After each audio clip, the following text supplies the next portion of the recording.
Timothy Burns, Tim to his friends, looked at his cell phone after leaving a message for Candace, or Candy, as she liked to be called, his wife of 5 years. He had just landed a service contract with a large company in California that had offices nationwide. He knew his boss, Jake Hudson, would be extremely pleased as the new contract meant a huge expansion in his IT firm. The new contract also meant a huge increase in his salary as well.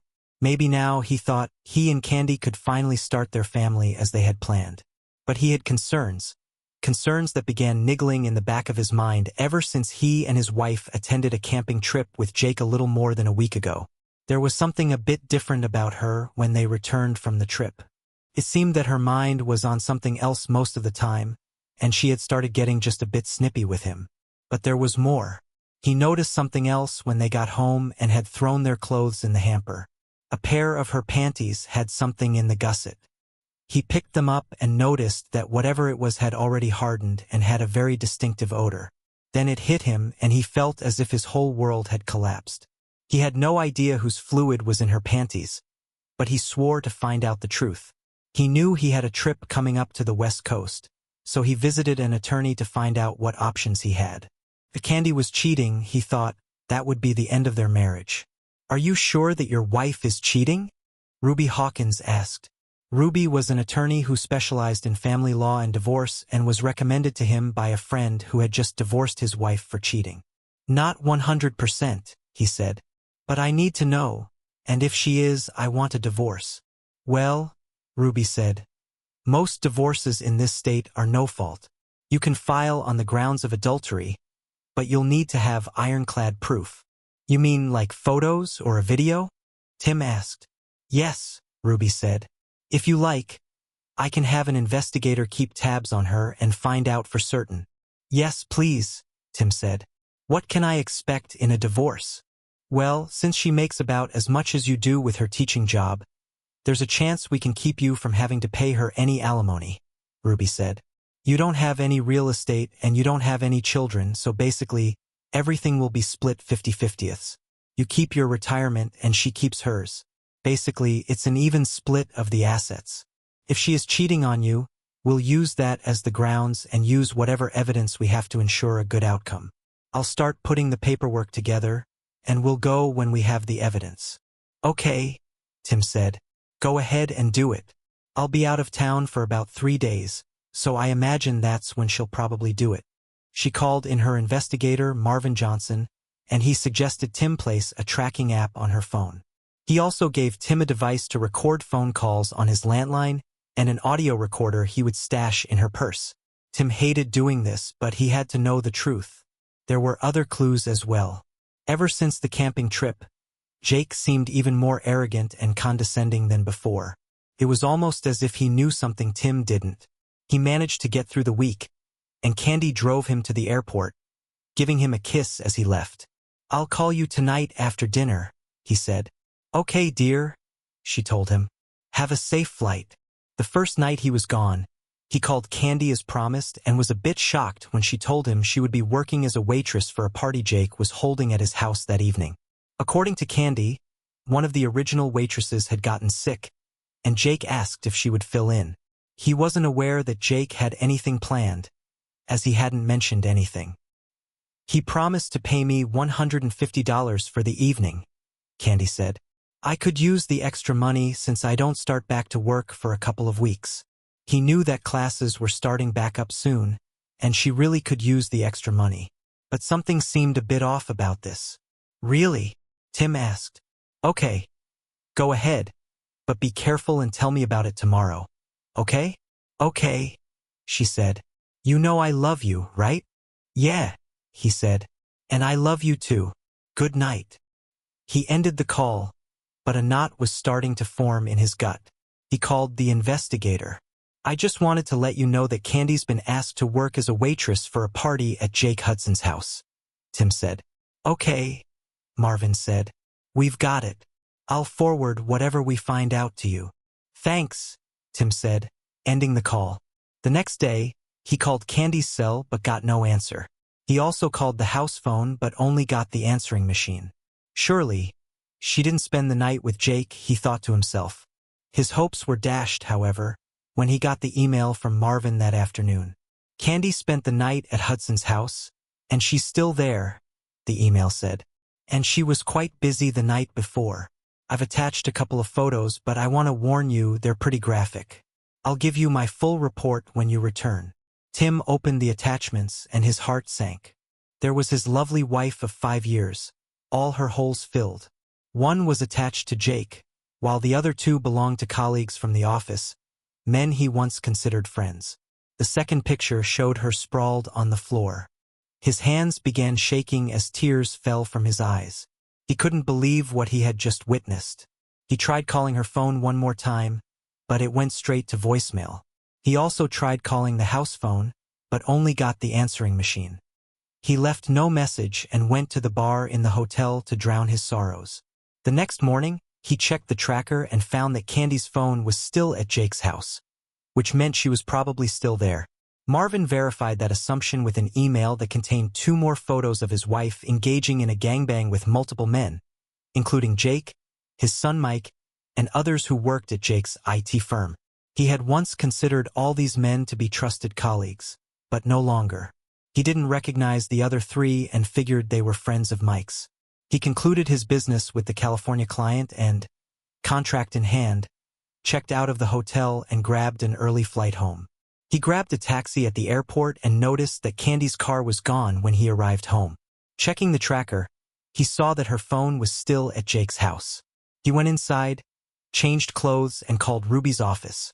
He was surprised when her receptionist said she was available and could see him that afternoon. He called Candy's cell and was surprised when she answered. She seemed out of breath when she answered. "Hello?" she asked. "Hey, it's me, Tim," he said. "Where are you?" "I'm at home, just catching up on a few things before classes start," she said. He was shocked that she would lie so blatantly to him. "I see," he said. "Well, I'm done here in California, and I'm on my way home." "Oh good," she said. "I've missed you so much. Call me when you land, and I'll come pick you up at the airport." "No, don't bother," he said. "I'll grab a taxi or something. Bye." He ended the call and wondered if she noticed that he didn't tell her he loved her or would see her later.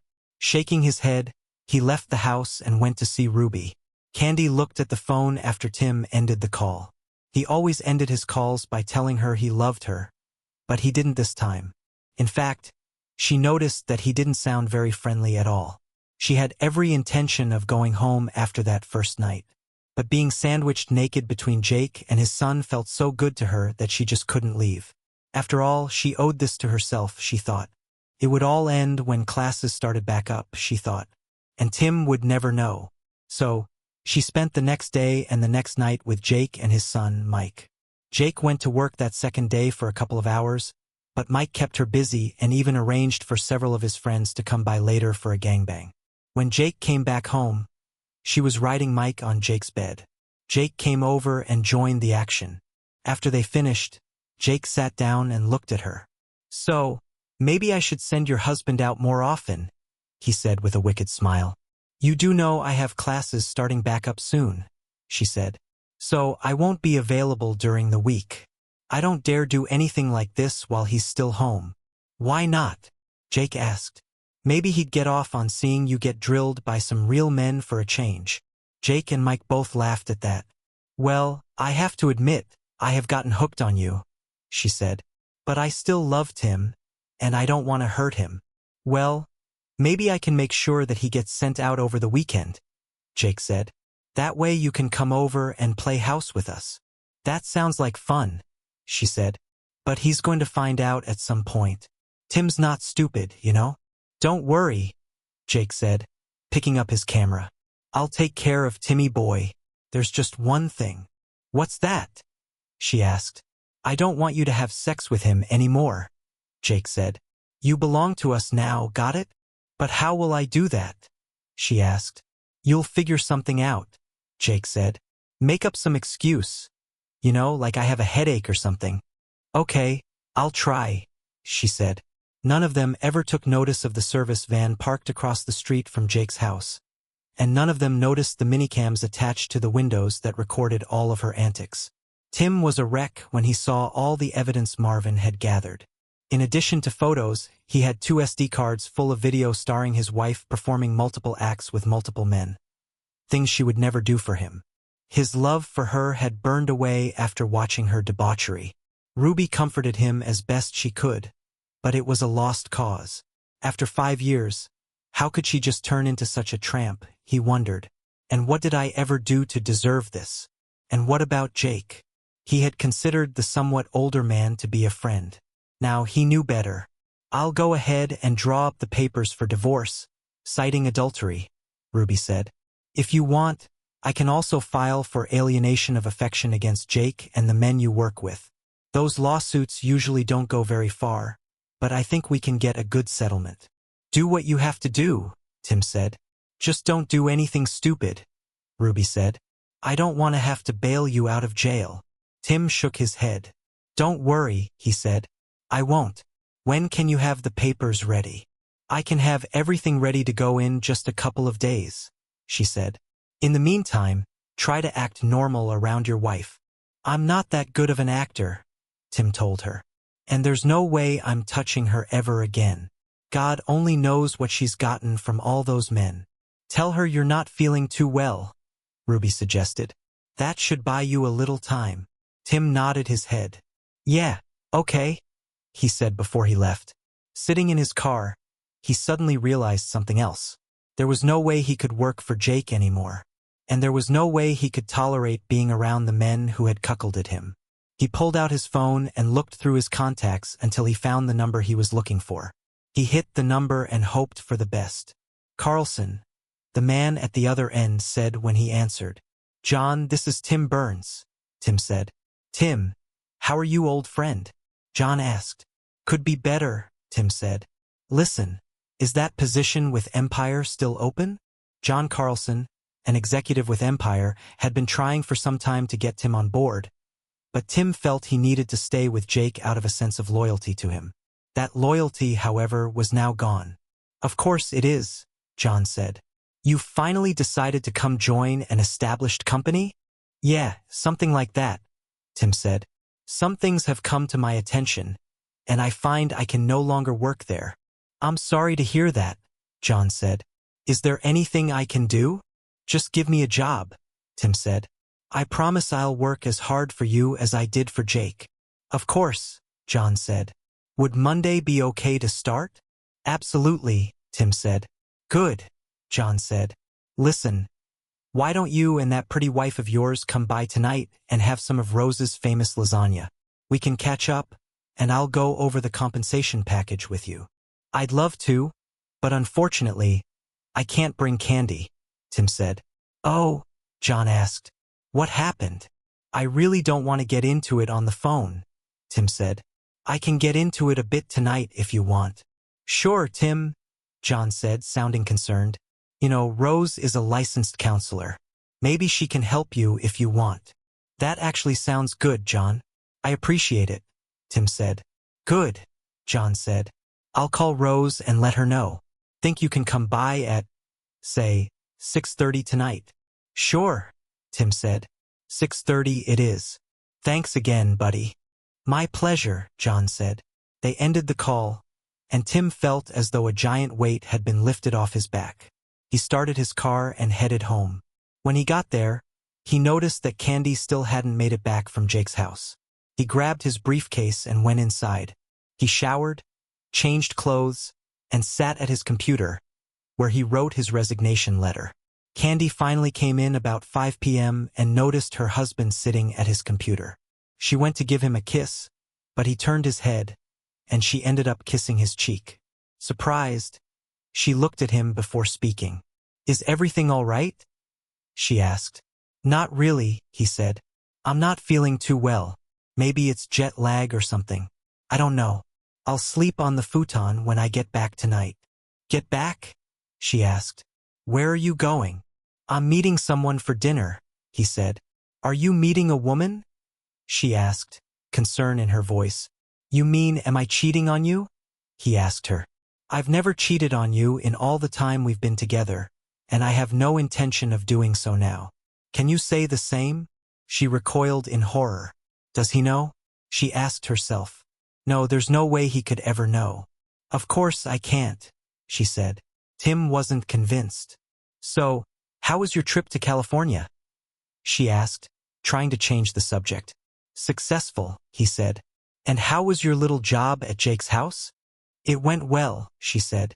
Even when it was hard, it was still fun. I'll bet, he said with no emotion in his voice. He looked at his watch before speaking again. I'd better get going, he told her before saving his work and shutting down his computer. He stood and walked past her without a word and went into the master bedroom, where he changed into something a bit less casual. When he came out, Candy was sitting on the couch. How long will you be gone? She asked. I don't know, he said. Don't wait up for me. Bye. He grabbed his keys and headed out the door. She couldn't help but notice that he didn't kiss her and tell her he loved her. He always did that when he left the house.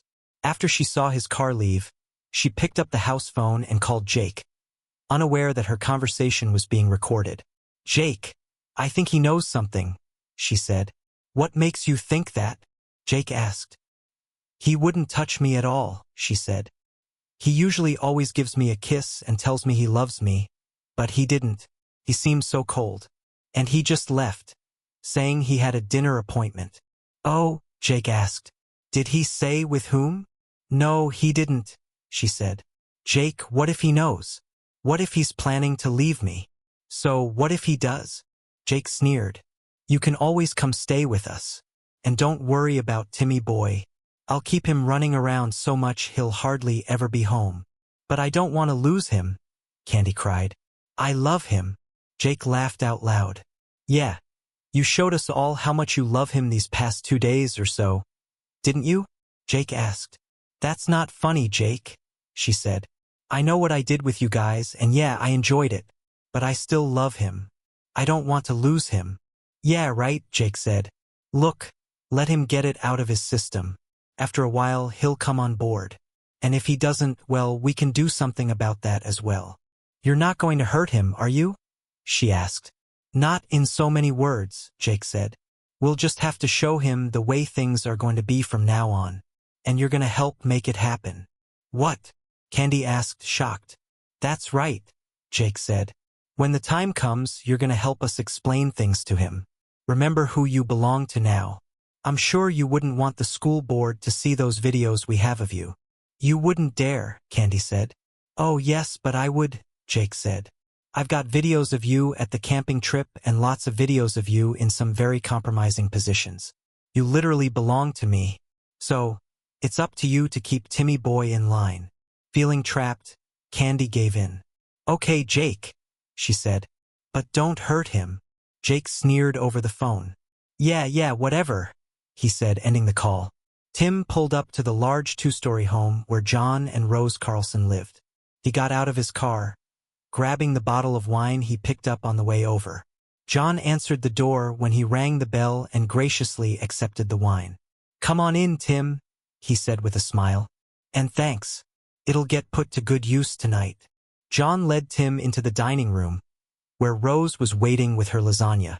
Tim, please meet my wife, Rose, John said. Rose, this is Tim Burns, our new account representative. Tim shook Rose's hand as John opened the bottle of wine. Good to meet you, Tim, Rose said with a smile. A pleasure to meet you as well, Mrs. Carlson, Tim said. Please call me Rose, she said. Mrs. Carlson, Tim said. Please call me Rose, she said. Mrs. Carlson sounds so formal. They took their seats at the table, and Rose dished out a helping of lasagna as John poured the wine. Tim had never tasted lasagna this good and offered his thanks. This is the best lasagna I've ever eaten, he said. I'm glad you like it, Rose said. It's one of my specialties. So, Tim, I don't mean to pry, but I'm curious why you decided to leave Jake so fast, John said. Did something happen? Tim nodded his head before he began. Yeah, something happened, all right, Tim said. Please, Tim, tell us about it, Rose said. Tim gathered his thoughts for a moment before giving them the story. Darn, John said. That's cold. I feel for you. Really. I had something similar happen to me, but the circumstances were quite different. So what are you going to do now besides change jobs? I've seen an attorney, and I'm filing for divorce, Tim said. My lawyer says it'll pretty much be an even split. What about counseling? Rose asked. Have you considered that? It's too far gone, Tim said. I don't know what got into Candy. It's like she just flipped a switch and became a tramp all of a sudden. I never knew she had it in her to be like this. How are you handling all of this? Rose asked. Not too well, Tim said. My lawyer says I should try to act normal around Candy, but I'm finding it very hard to do that. Right now, I can't even stand to look at her. Maybe you should consider counseling, she said. I may do that, Tim said. Trust me, Rose is the best in the business, John said. I think she can help you get through this if you want. Besides, it's covered in your benefit package. That's certainly a plus, Tim said, laughing. I'm serious, John said. Rose was a godsend when I needed her. I know she can help you as well. He turned to Rose. Do you think you can fit him into your schedule? Of course, she said. I think an hour a week should work. What about it, Tim? Tim thought about the offer before answering. Okay, I'll do it, he said. John smiled and patted Tim on the shoulder. Good man, he said. I'll make sure you get the time you need for counseling. Work it out with Rose and let me know what you come up with. I will. Thanks, Tim said. And now, if you don't mind, dear, Tim and I will retreat to my office so we can discuss his new job, John said. I don't mind at all, she said with a smile. And I'm looking forward to working with you as well, Tim. Thank you, Tim said as he stood with John. They retreated to John's home office, where he poured them each a snifter of brandy. They spent the next 2 hours discussing his new job. By the time they were done, Tim felt as if he was taking control of his life again. Tim shook John's hand and headed back home. It was about 10 p.m. when Tim pulled into his driveway. He looked and saw the lights were still on in his apartment. He hoped Candy was there by herself. He got out of his car and went into his apartment and saw Candy sitting on the couch. So, how did your little meeting go? She asked. Very well, thank you, he said. Now, if you don't mind, I'm going to bed. Good night. He went into the second bedroom where his computer was and began to get undressed. Are you sleeping in here now? Candy asked from the door. Yes, Tim said. I'm still not feeling too good, so I'll sleep on the futon. Is that a problem? Oh no, I guess not, she said. It's just that you've been gone for 3 days, and I was hoping we could, play around a little bit. I'm not up to it tonight, Tim said. In reality, the thought of touching her right now made him squeamish. Okay, she said quietly. Maybe tomorrow? I don't know, he said. We'll see. She nodded her head and turned away.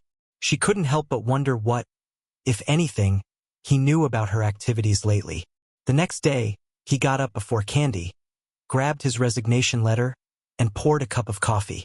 He saw Candy's purse on the kitchen counter and grabbed the audio recorder, then downloaded the audio from the previous day's phone call. He left the apartment without saying goodbye or telling Candy that he loved her. She heard the door close when he left and lay in bed, tears falling down her cheeks. When he got to the office, he barely spoke to anyone. He said hello to his secretary, then went into his office and closed the door. He was packing his things when Jake came into his office. What's this? Jake asked. Tim reached into his briefcase and pulled out 2 envelopes. One is the signed contract from California, he said, and the other is my resignation, effective immediately. I believe you owe me a bonus for getting the California account, and you owe me my final pay with the balance of my vacation time. Resignation? Jake asked, shocked. What the heck? Why are you leaving? I need you. Seriously? Tim asked. You honestly don't know why? You think I'm stupid or something? I'm not, Frankly, some things have come to my attention, and I've decided that I can no longer work here. I've accepted a position with another firm. I'll be out of your hair in just a few minutes. Then I'm going to HR. Wait, Tim, can't we talk about this? Jake asked. Tim shook his head. There's nothing to talk about, Jake, Tim said. I'm done. Finished. I considered you my friend, but you stabbed me in the back and destroyed my marriage.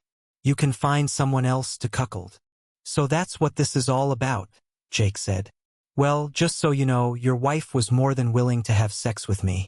We don't need to let something like that ruin your career. Just go with the flow for a while. Let Candy sow a few wild oats for a while. When she's done, she'll be all yours again. God, you are a slimy piece of crap, aren't you? Tim asked. You honestly think I'd go along with something like that? How long have you been screwing her? By the way. Well, the first time was at the campout, Jake said. On the second day while you and the others were out skiing. And you should know she came on to me that day, right there in your tent. She even told me I'm bigger than you. Then she begged me to drill her. Right there. And that's about the time you suddenly had me leave to take care of something at the office. Isn't it? Tim asked. You wanted me out of the way so you could do my wife. Jake smirked as he nodded his head. Yeah, so what? He asked. Tim wasn't finished. And that whole thing about hiring her to be a waitress at your party was just another excuse to get her into bed. Wasn't it? Tim asked. Yeah, it was. So what? Jake asked. Tim pulled out his phone and stopped the audio recording he started when Jake walked into the office. Thank you for your admission, Tim said. Now, if you don't mind, I'm done packing. I'll go to HR, and I'll be out of your hair. Wait, Jake said. You can't use that recording. We'll see, Tim said. I'm out of here. Goodbye, Jake. Rot in heck. You forgot something? Jake said, picking up a photo of Candy that Tim kept on his desk. I didn't forget, Tim said. I don't want it. You and your son want the tramp so much? You can have the tramp. I'm done with her. And you. Goodbye. With that, he left the office. Jake looked at Tim as he left, wondering what the heck just happened. How did Tim find out about what he and his son had done with Candy? He asked himself. What do you mean, he resigned? Candy asked when Jake called. He just handed me a signed contract and a resignation letter and left, Jake said. He knows, Candy. I don't know how he knows, but he knows. What did you tell him? She asked. The truth, Jake said. I told him about the first time on the camping trip. You idiot, she exclaimed. Well, he asked, so I told him, Jake said. He also left the picture he kept of you on his desk. Said he didn't want it. Terrific, she said, tears falling down her cheek. So what do we do now? She asked. Not my problem, Jake said. He's your husband. You deal with it. Unless, of course, you want me to come over and make him see the error of his ways. No, she said. You've done enough. Thank you. Stay out of this. I'll deal with it. Whatever, he said. With that, he hung up. Candy looked at her phone, tears falling down her face. She didn't want a divorce, but she knew Tim wouldn't stand for her cheating. She decided she would do everything she could to hang on to him. She sat on the couch, her head in her hands, sobbing over what she had done. A few minutes later, Tim pulled into the driveway. He saw Candy's car and looked to see if Jake's car was anywhere around. Not seeing it, he grabbed his box and briefcase and went inside. He saw Candy on the couch and, saying nothing, went into his office. He closed and locked the door, then checked for any voice recordings. He found the recording and listened to the call between Candy and Jake. He forwarded it to his lawyer, then gave her a quick call. Hello, Tim, she said. I just got your latest email. I'm in the process of filing your paperwork now. Good, Tim said. When can they be served? If you want, I can pull some strings and have my process server deliver them late this afternoon, she said. Will that work? It will. Thanks, he said. After hanging up, he went to his gun safe, opened it, and pulled out his old .45 caliber semi-automatic pistol. He had no plans on using it, but he didn't want any problems with Jake or Candy. He made his way into the kitchen, set his briefcase on the table, and looked at Candy. We need to talk, he said, setting the pistol on the table so he could get to it quickly if he had to. Is that really necessary? She asked, pointing at the gun. I hope not, he said. I just want to make sure, just in case your lover decided to come barging in. My lover? She asked. Don't play coy with me, he said. I'm in no mood for your games. Now sit down. We have a few things to discuss. She sat down, scared, not knowing what her husband was planning to do. First things first, Tim said. Later today, someone is going to come by and serve you with papers. Divorce papers. Candy recoiled in shock. Divorce? She asked. Why? I don't want a divorce. I love you. That's nonsense, Tim said. I know all about you and Jake and his son and all the others you've been with these last few days. So, I filed for divorce on the grounds of adultery. Adultery? She asked. You don't have any proof of that. Tim smiled as he pulled out an envelope. He dropped a few time-stamped photos, all of which clearly showed her having sex with multiple men, including Jake. I also have video and audio, Tim said. Would you like to watch? She shook her head, knowing it was a lost cause. Good, he said. Considering the circumstances, I've been more than fair. No support. You get half of what's in the bank. We each keep our retirement, and you can have all your stuff. I've already paid off and canceled your credit card. I have a cashier's check for your half of what's left. There's also a restraining order that says you have to remain at least 500 feet away from me, my residence, and my place of work. So you have from now until you're served to pack your things. You're kicking me out? She asked, tears falling down her cheeks. That's pretty much the size of it, he said. But what if I decide to fight the divorce? She asked. Tim laughed. I don't think that would be very wise, he said. What do you think the school board would say if some of these photos and videos just happened to appear? Do you think the parents of your students would want someone like you teaching their kids? I know I wouldn't. You wouldn't dare, she exclaimed. You want to take that chance? Tim asked. Candy looked down for a moment before shaking her head. No, she said. I don't. I'll need that job. That's right, you will, Tim said. There's a couple of other things you should know. What? She asked, dejected. You'll be required to surrender your rings and give up my surname, he said. My God. You have become a heartless jerk, haven't you? She asked, pulling her rings off. Yeah, well, you gave me good reason, Tim said. I just want to know one thing. What happened? What made you go from being a loving, faithful wife to a walking toy for anything with a dick? She looked down before speaking. It happened the second day of the camping trip, she said. You were out on the boat and I was in the tent. Jake came by and saw me. I had taken off my clothes and was lying there trying to rest when Jake came by and walked into the tent. He seemed embarrassed at first, seeing me naked like that. We started talking, and then he pulled his pants down. And that was it. So, some guy with a bigger one than mine drops his pants, and you're on it like white on rice, Tim said. And that's all it took for you to become a cheating tramp. How many times did you sleep with him on that trip? Twice, she said. The first time when you were out water skiing, and the second time when Jake sent you back to the office. Tim shook his head and pointed at the photos. I see that none of your lovers used any protection, he said. Weren't you worried about getting pregnant or getting something from one of them? I'm still on the pill, she said. That doesn't mean you can't get pregnant, Tim said. And you can still get a disease. Is that what you were planning? Oh God, no, she said. Tim shook his head. You know, in all the time we've been together, I've been hit on a lot by women who look like goddesses compared to you, he said. I turned them all down. You know why? Because I thought I had a loving and faithful wife at home, and I would never do anything to hurt her. But you didn't even think about what you were doing. You didn't give a damn about what I would feel. All you wanted was a big dick. Or 10. I hope it was all worth it to you. Now get your stuff packed. I expect you to leave when you're served. Tim, please, she began. Can't we get some counseling?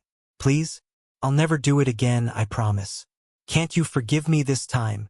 I will never forgive you for what you've done, Tim said, his expression harder than she had ever seen before. From the moment Jake dropped his trousers, you were a willing tramp, and I can never forgive that level of betrayal. But don't you love me enough to get past this? She asked. He shook his head. No. Right now, I can't stand the sight of you, he said. The sooner you're out of my life, the better. Now go. Start packing. Whatever you leave behind will either get burned, thrown out, or given to Goodwill. Sobbing, she stood up and went into the master bedroom to pack. Tim watched as Candy brought out one full trash bag after another. She stopped once and looked at him. Can you at least help me get this in my car? She asked. Nope, Tim said. You're trash. You deal with it. And remember, whatever you leave behind will either get burned or tossed. That includes pictures and your wedding dress. You'd burn my wedding dress? She asked. My parents paid thousands for that dress. Well, then you'd better take it if you don't want it burned, Tim said. Sobbing, she carried the bag out to her car and came back for another. Darn, Tim asked himself. How much stuff does she have? A couple of hours later, she sat down at the table, exhausted. I can't fit anything else in the car, she said. Can I come back later for the rest of it? Please. No, Tim said. You won't be allowed within 500 feet of the place. Ask your parents if they'll come by for it if you want. I'll hold off throwing anything out for a few days. Thank you, Tim. I appreciate that, she said. Oh my God, I just thought. What will I tell my parents? Try the truth for a change, Tim said. Tell them you cheated on me with my boss and others, and I kicked you out. Seriously? She asked. They'll disown me if I do that. Not my problem, Tim said. But I guarantee you it'll be a lot worse if you try to make me out to be the bad guy or sugarcoat it with them. You know how your parents feel about lying. About that time, there was a knock at the door. I think that'll be for you, Tim said. Candy went to the door slowly and opened it to find a sheriff's deputy. Candace Burns? He asked. She nodded her head. That's me, she said. Do you have some ID? He asked. She pulled out her driver's license and showed it to him. After he inspected it, he handed it back to her, then handed her an envelope. You've been served, ma'am, he said. There's also a restraining order that requires you to vacate the premises immediately. You can sign the divorce papers now if you wish. She nodded her head and pulled out the divorce paperwork. After looking it over, she asked for a pen and signed the papers. I'll get this back to the attorney, he said. You'll need to leave now. If you try to come back, you'll be arrested and put in jail. Do you understand? Yes, she said, tears falling down her cheeks. She looked back at Tim. I'm so sorry, she said. Yeah, me too, Tim said. Bye. Goodbye, she said quietly as she left. The deputy looked at Tim and nodded his head before he left. The next few days were hectic for Tim. Candy never tried contacting him, but Jake called the house phone twice and left threatening messages. Darn it, Tim. I know you're there, he screamed. If you don't drop this lawsuit, I'm going to come and give you a good thrashing. Tim smiled, copied the voicemail, and forwarded it to Ruby, who in turn notified the local sheriff's department. Candy's parents also called, wondering if they could come by to get more of her things. Yeah, sure, Tim said. Just make sure she's not with you. There's a restraining order on her. Okay. George, Candy's father, said with a sigh. When he and Candy's mother, Bernice, came by, they grabbed what Candy had left behind and used the time to encourage Tim to drop the divorce. Tim, she made a mistake, Bernice said. Surely you can get past what she did and take her back. She's crazy about you. What did she tell you, Bernice? Tim asked. She said she screwed up with your boss, Bernice said. And that's it? Tim asked. Well, yeah, she said. She didn't get into any specifics, and we didn't press it. Tim grabbed the envelope with the pictures and SD cards and showed the photos to Bernice and George. They were shocked when they saw the photos. I'm sorry she didn't tell you the whole truth, Tim said. As you can see, it was a lot worse than she made on. Oh my God, Bernice said. I had no idea it was this bad. I'm so sorry, Tim, she said. I don't blame you for what you did. George's face was red with rage. I'm going to have a long talk with that foolish daughter of ours, he said. Have you done anything else with these photos? He asked. Tim shook his head. Not yet, but I warned her not to fight the divorce, he said. They commiserated with him for a bit. then finished packing up the rest of her things. A half-hour later, they left the apartment, giving Tim a hearty hug and wishing him well. Later that day, as Tim sat watching television, there was another knock on the door. He looked through the peephole and saw Jake, Mike, and two of Tim's former work colleagues. He went into his office, grabbed his pistol from the gun case, and called 911. Holding the gun behind his back, he barely got the door open before they barged in. "We're gonna give you a good thrashing," Jake growled. Tim pulled his pistol and held it on Jake, causing them to pause. "You're not really gonna shoot us," Jake said. "You don't have the guts. You really want to put that to the test?" Tim asked. "Just so you know, I've already called 911, and police are on their way over here right now. If you're here when they get here, you're going to jail for violating the restraining order." Jake, I think he means it," one of the other two men said. Jake looked at him for a moment, then turned back to Tim. Just then, they all heard a siren nearby and saw the flashing red and blue lights. "Yeah, Jake, I mean it," Tim said. They turned to leave, but two very large uniformed police officers were at the door. Tim lowered his pistol. "Put the gun down, sir," one of the officers said. Tim obeyed, putting the pistol on the kitchen counter. "Sir, these men are violating a restraining order," Tim said. "They barged into my apartment and threatened me. I want them arrested." "Do you have a copy of the order?" the other policeman asked. Tim nodded his head. "I do, officer," Tim said. He pulled an envelope sitting on the kitchen counter and handed it to the officer, who examined the order carefully. After a few moments, he handed the order back to Tim, then turned to the four men. "Turn around, hands behind your back," the officer said. The four men glared at Tim as the officers cuffed them and read them their rights. Once they were cuffed, one of the officers turned to Tim. "Do you have a license for that firearm?" he asked. "Yes, I do," Tim said. "Would you like to see it?" He pulled out his wallet and showed the officer the license card and his NRA firearms training card. The officer nodded his head after examining the cards. "All right," he said. "You be careful with that thing. You hear me?" "I hear you, officer," Tim said. "Thanks." The next 3 months were a blur for Tim. He enjoyed working at Empire much more than he ever did working for Jake. His weekly counseling with Rose also helped him deal with his trust and anger issues. At the same time, he joined a gym and worked out 3 days a week. In addition, he began taking classes in martial arts, more for the mental discipline than anything else. On top of that, he took a course in diet and exercise that Rose recommended to him. The divorce went through the system with ease, especially since Candy didn't contest it. The alienation of affection lawsuits, however, were somewhat different. Ruby had warned that they might end up dismissed, and 2 of them were. The case against Jake, however, surprised both Tim and Ruby. After listening to testimony, reviewing the evidence Ruby put forward, and reviewing Jake's financial disclosures, the judge summarily found in Tim's favor and ordered Jake to pay $1 million in restitution. He had no kind words for Jake at the end of the trial. "Mr. Hudson, your behavior in this matter is beyond reprehensible," the judge said. "Not only did you take advantage of a man who considered you a friend, you abused your position as his employer in order to deliberately destroy his marriage and his family. I also noticed that you defied the restraining order against you on more than one occasion. Therefore, I find in favor of the plaintiff and order you to pay restitution in the amount of $1 million. Your Honor, this is highly irregular," Jake's lawyer said, standing up. "Mr. Winthrop, this court finds Mr. Hudson's behavior not only irregular, but absolutely despicable. The order stands," the judge said. "When is this restitution due?" Winthrop asked. "Immediately," the judge said. "Unless, of course, your client would rather spend some time in jail for contempt." "No, Your Honor, my client will pay as ordered," Winthrop said, sitting back down.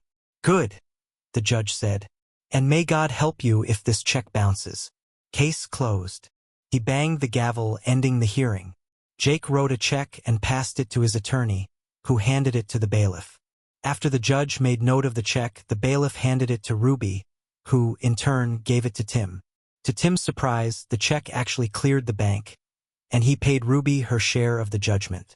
While working at Empire, Tim was contacted by several of Jake's clients. It seemed that word of the lawsuit had gotten around, and a number of businesses were leery of doing any further business with someone who deliberately set out to ruin another man's marriage. In their view, a man who would deliberately destroy a friend's marriage simply couldn't be trusted. At the rate things were going, Tim figured that Jake would be out of business within a year. Throughout this time, Tim refused to date, even though he had been approached by several very nice women in the company. In his mind, he would be a married man until he got his final decree. Once that happened, then he would be free to pursue a relationship, but not before. When the final decree finally arrived, he went out to celebrate with some friends from work. Part of that celebration included a lap dance from a very well-endowed stripper. A couple of months after he got the final decree, he received a phone call from Candy's mother. "Tim, this is Bernice. Do you have a few minutes?" she asked. "Sure, Bernice," he said. "What's going on?" "It's Candy," she said. "She's HIV positive. She just got the test results." "I'm sorry to hear that, Bernice," Tim said. "But to be honest with you, I'm not surprised. Besides, we're officially divorced now, so there's nothing I can do. She's not on my insurance, and I'm not responsible for her." "I know," Bernice said. "I was just hoping that maybe you can see it in your heart to talk to her for a little bit." "Well, I guess I can, but I don't know what good it'll do," he said. "Please, just come over and talk to her for a few minutes," Bernice begged. Tim thought for a minute before responding. "All right," he said. "I'll come over for a few minutes." "Thank you so much," Bernice said. Tim drove to Bernice and George's house and was shocked to see how thin and frail Candy looked. She started coming toward him, but he waved her off. Saddened, she sat down and invited him to sit on the couch. "You're looking good, Tim," she said. "Better than I remember. How are things going with you?" "Good, Candy," he said. "New job, new friends. A new outlook on life. How are you doing?" "Not well at all," she said. "You know that I'm HIV positive." "That's what your mother said," he told her. "I'm sorry to hear that, but frankly, I'm not surprised. Do you know when you got infected?" "I think it was one of the days I spent at Jake's," she said. "I had a lot of unprotected sex with several men that day." "Does Jake know?" he asked. She shook her head. "Not yet," she said. "I'll have to tell him so he can get tested as well." "I'm sure he's not going to take it well," Tim said. "No, probably not," she said. "Listen, Tim, I just wanted to apologize to you one last time, and I was hoping maybe you could see it in your heart to forgive me for what I did to you. I realize now my actions have destroyed a lot of lives. I could have said no at any time, but I didn't. I was stupid and greedy, and I let my hormones overrule my rational mind. And now I'm paying the price. I had the best husband and lover a girl could ever want, and I threw it all away for a big dick. I know you hate me, and you have every right to, but I don't want to go to my grave without your forgiveness." Tim considered her words carefully. This was the first time he could recall that she actually took responsibility for what she had done. The first time that she acknowledged what her actions had done to others. Sure, he could continue hating her, but he recalled his sessions with Rose. Holding a grudge against Candy wouldn't help him move on. He nodded his head. "All right, Candy," he said. "I forgive you." She began crying as she sat in the chair. He thought about taking her in his arms and began to stand up, but she waved him off. "Thank you so much, Tim," she said through her tears. "That means more to me than you know.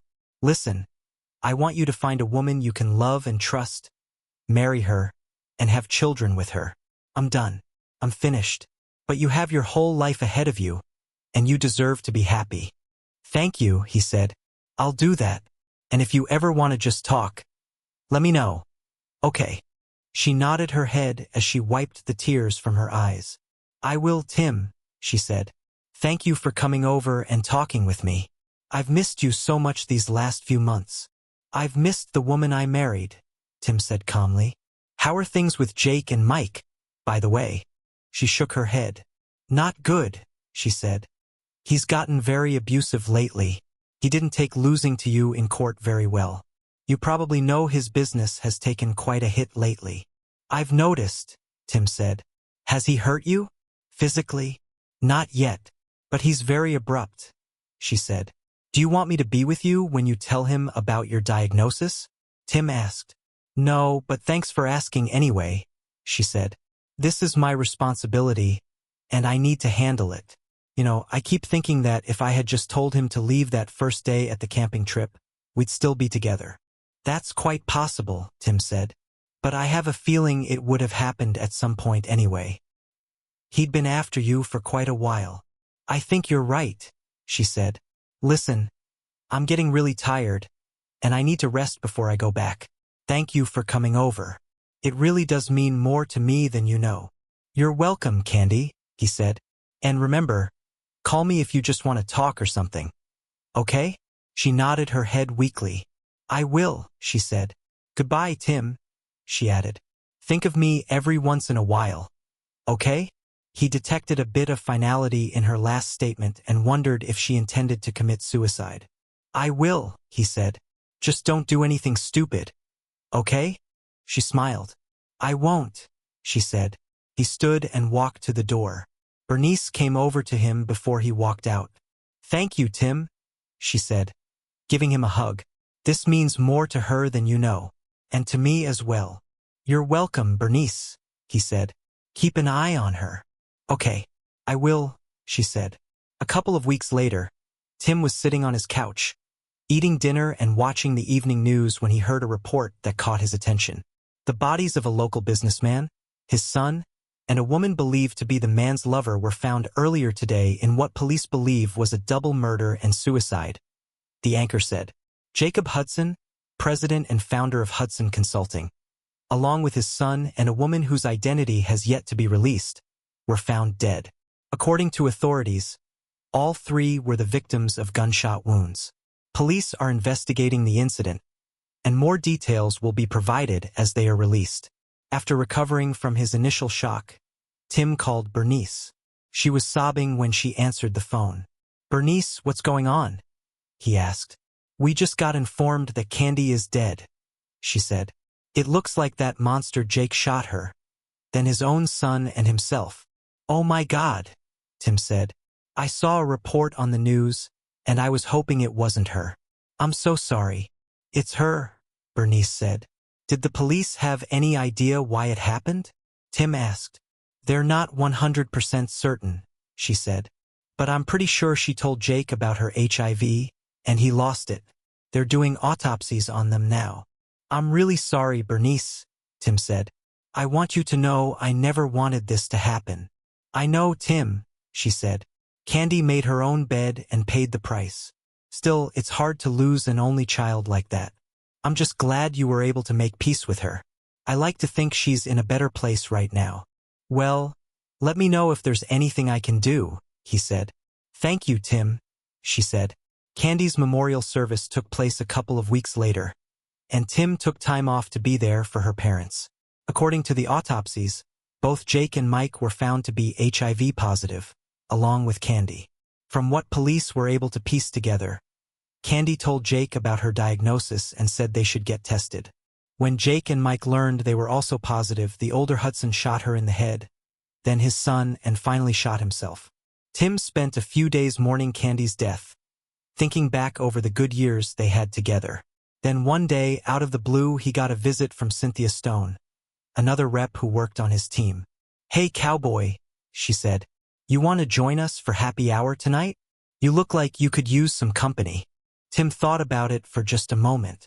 He almost turned her down, but then had second thoughts. What the heck, he said. I could use some good company right about now. Sure, I'll join you. Well, then come on down to the Hitchin Post after work. Okay? She asked, smiling.